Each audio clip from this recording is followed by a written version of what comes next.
Step 1 foot on my property again and we'll drag you out. That's what Karen Whitfield, 48 years old, platinum blonde, white BMW designer heels, clicking across my driveway, screamed at me the day I moved in.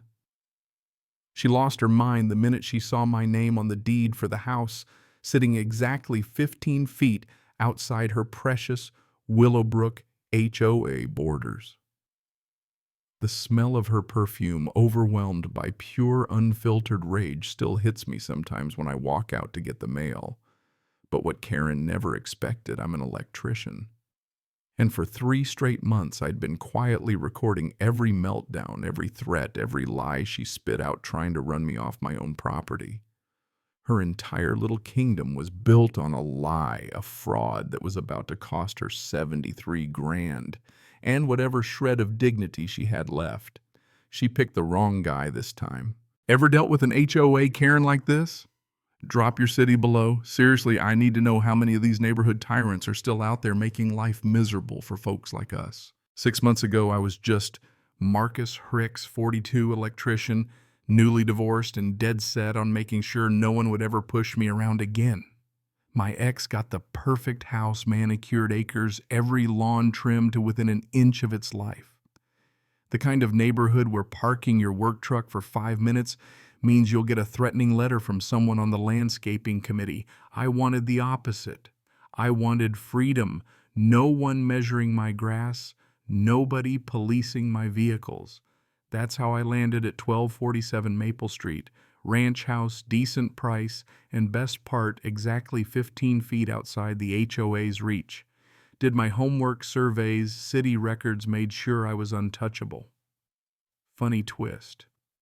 2 years earlier, I'd tried to buy inside Willowbrook. They rejected my application faster than you can toss out expired milk.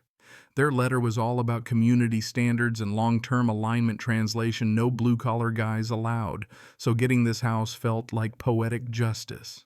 Close enough to enjoy the view of their perfect lawns, far enough to flip them the bird when it came to their rules. Moving day. October 15th, my crew unloading the truck when this white BMW screeches up like she's responding to a 911 call. Out steps Karen Whitfield, president of Willowbrook HOA, every inch of her screaming control freak. I noticed her lease stickers. Nothing's ever really hers, just like her power.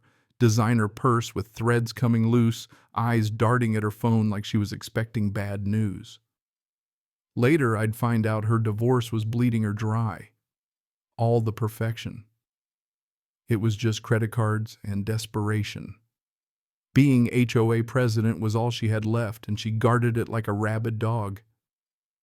She marched up, icy handshake, said, "We need to discuss community guidelines." Gestured at my work truck like it was hazardous waste.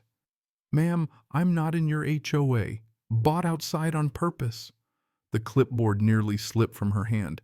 No one had ever told her no before. Regardless of technicalities, this neighborhood has standards. I could smell her panic under the perfume. The moving guy actually stopped unloading just to watch us go at it. "It's my truck, my land. Perfectly legal. We'll see about that," she snapped, already dialing. Probably her brother-in-law, Todd, the family lawyer, who'd later become my favorite running joke. Thing is, I grew up bouncing around foster homes. I've seen plenty of petty tyrants, people who get drunk on a drop of power. My strategy's always the same smile document, everything, let them dig their own graves. As Karen launched her campaign of phone calls, I waved at Jerry Martinez, retired cop, across the street. He nodded a look that said, "Hang in there, rookie." Next door was Bob and Linda Kowalski. Bob's a construction guy. Linda's Karen's reluctant sidekick. They gave me these awkward waves like, "Sorry you're in for it now." This whole neighborhood lived in fear of one woman. That first day, Karen made 3 phone calls, filed 1 city complaint, took 47 photos of my truck. What she didn't know, I was snapping photos of her snapping photos. Game on. Day 4. Coffee in hand, there's a knock at my door. Another guy with a clipboard, apparently a local trend. City code enforcement. Dave Peterson. Good guy, I'd worked with him before. He looked about as happy to be there as a vegan at a rib festival. Blonde woman, white BMW, permanently disappointed face. He couldn't help but grin. Can neither confirm nor deny. He told me there'd been 47 complaints in the last year, same voice every time. As we talked, I spotted Karen across the street, binoculars out ducking when I pointed. "Dave, you seeing this wannabe PI?" He tried not to laugh. After Dave left, no violations. Obviously, I spent 3 hours digging through city records. Turns out Karen had been terrorizing the whole street. 14 homes, bogus complaints, made up violations. Old Mrs. Henderson got cited for selling a couch. After hip surgery, Karen decided that was a crime. But see, I know the actual rules. Commercial vehicles are fine if you own the business. Half of what Karen harassed people about was just her opinions in legal costume. I remembered my old foster dad saying bullies count on you not knowing your rights. Do your homework and they lose power. That night I parked my truck right on the line, still my property, but close enough to ruin Karen's day. Added magnetic business signs, huge lettering. Next morning she comes out phone to ear storming like she's on fire. 20 minutes later, Officer Rodriguez rolls up Karen's favorite cop to call. He checks my paperwork, waves, then walks over to Karen. You could read the whole scene like a cartoon, Karen yelling, Rodriguez shaking his head. The neighbors came out to watch. Rodriguez finally comes to my door, says, "You're good. Have a nice day." Karen just stood there, color draining from her face, while Jerry gave me a little thumbs up from his lawn. But Karen, she wasn't done. That same afternoon, she put up a security camera pointed straight at my driveway like some kind of warning shot. I went out, waved at the camera, blew her a kiss.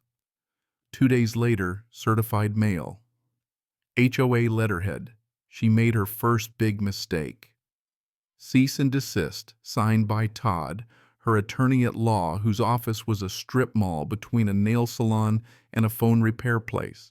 Demanded I remove my truck stop business and pay a $500 consultation fee. I called my divorce attorney, Sarah. She actually laughed. "They've got nothing, Marcus. Want me to reply? Cost me $300, but worth every penny." Her response, professional, surgical, and CC'd to the city council. Karen's reaction, emergency HOA meeting. Bob recorded it. Gold. Karen ranting about me being a threat, demanding special fees for legal war. Linda asked how much. $10,000, $20,000. Frank, the treasurer, nearly had a heart attack. When they questioned Todd's legal skills, things unraveled fast. Karen wasn't done escalating. Day 12. I woke up to sprinklers spraying my driveway at 6 a.m. sharp. Every day, like clockwork, my truck got soaked. I started waking up early, coffee in hand, waving at her window. But I also set up a trail cam, $40 at Walmart. Got perfect video of Karen manually adjusting her sprinkler heads every night, plus footage of her dumping coffee grounds on my lawn, trying to kill the grass. Electricians are great at documentation. I paid for a professional survey, $400 orange stakes marking the line. Mike the surveyor spent 3 hours measuring, placing markers right where Karen's power ended. She flipped, marched out, demanded I remove the hideous markers. Mike calmly explained tampering with them was a crime. Here's the kicker. Turns out her precious flower bed extended 3 feet onto my land. That night the stakes disappeared, but I'd already set concrete markers.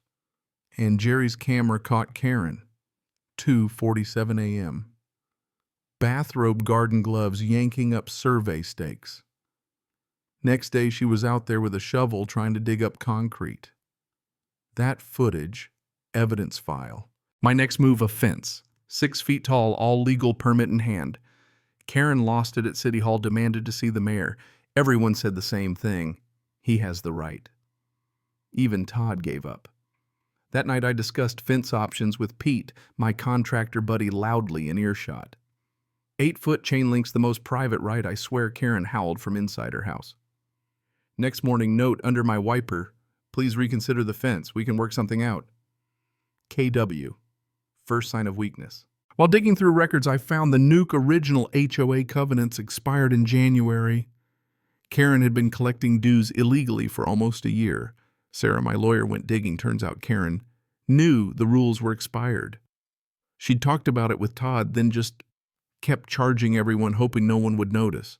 $55, $200, and $2.25 alone, all collected illegally. Sarah called it the smoking gun. Every day Karen kept it up just made the case stronger. We built an alliance. Bob fed me inside info. Linda started siding with us. Jerry shared security footage. Frank, the treasurer, confirmed shady finances. Karen's campaign ramped up, more drive-bys, more rumor-mongering. She even called my boss, Pete, tried to get me fired. Pete shut her down and offered me legal support.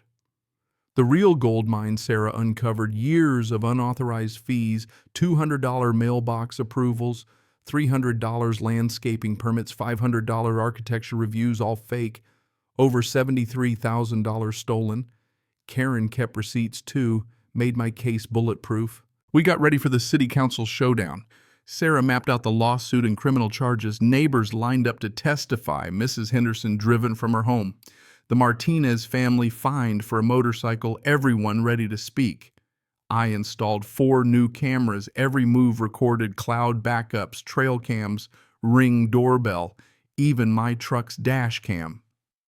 Sarah subpoenaed HOA bank records. $73,000 paid for Karen's personal bills, vacations, legal fees.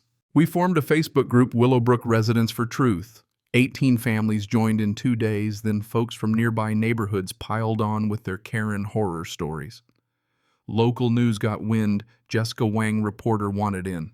This was bigger than just one fight. The day before the council meeting, Karen hit rock bottom. I caught her 2:47 a.m. hoodie and gloves attacking my fence post with a hammer. Dumped motor oil on my driveway, then tried to paint over my markers.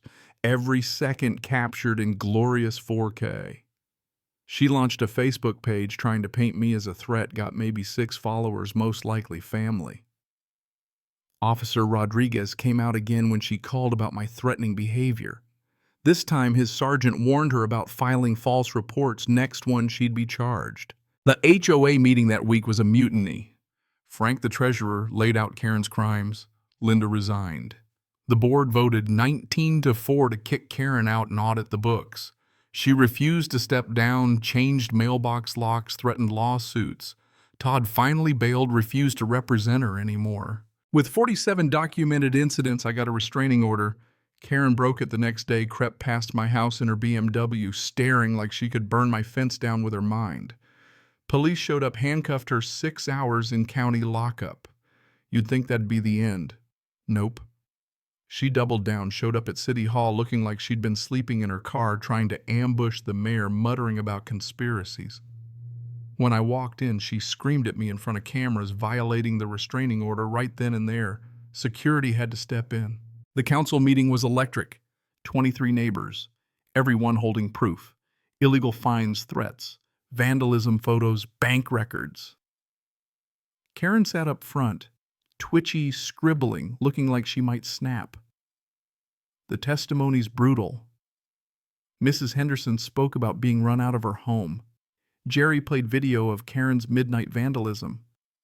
Bob dropped the expired covenant bombshell.